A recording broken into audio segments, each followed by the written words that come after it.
Үлкен қызды алсам бола ма аға дейді. Не болды, хит болды ма? Қойсашы енді. Бір адам алды екен деп сен де ала берме енді жан. Сен өзінен кішірек ал жан. Сол жақсы болады.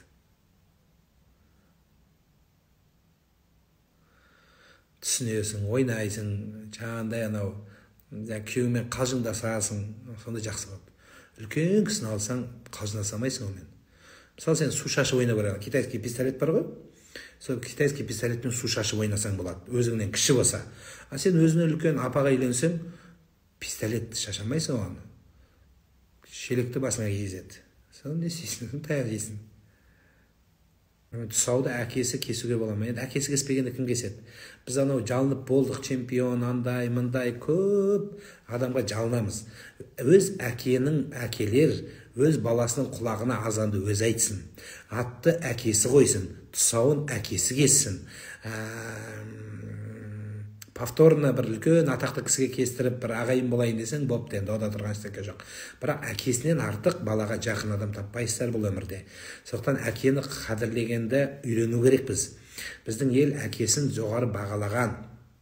Біз әкелерді басады. Әсіресе мынау ата әжелер әкесін сөйлетпейді, әкесін сен жап деп аузын басады. Бұны бәрі жақсы нәрсе емес. Әке түптің түбі сол ие болады әкесі.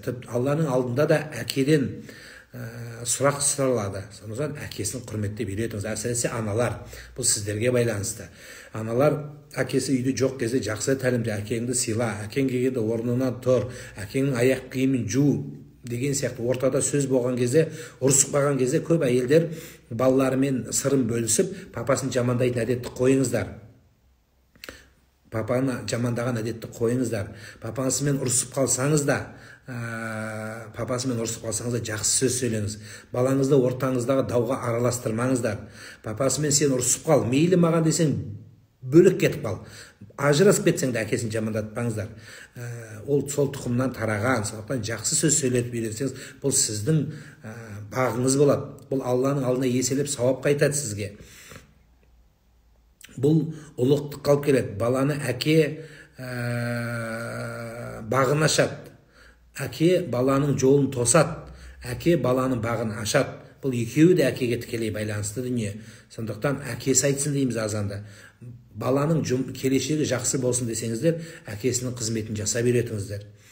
Сіз ұрысып қалсаңыз, ондай қайдағы бір болмайтын нәрсені сөйлемеңіздер балаға.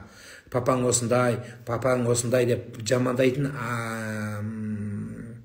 аналар да бар. Бұл үлкен қателік. Әкесін құрметтеңіздер.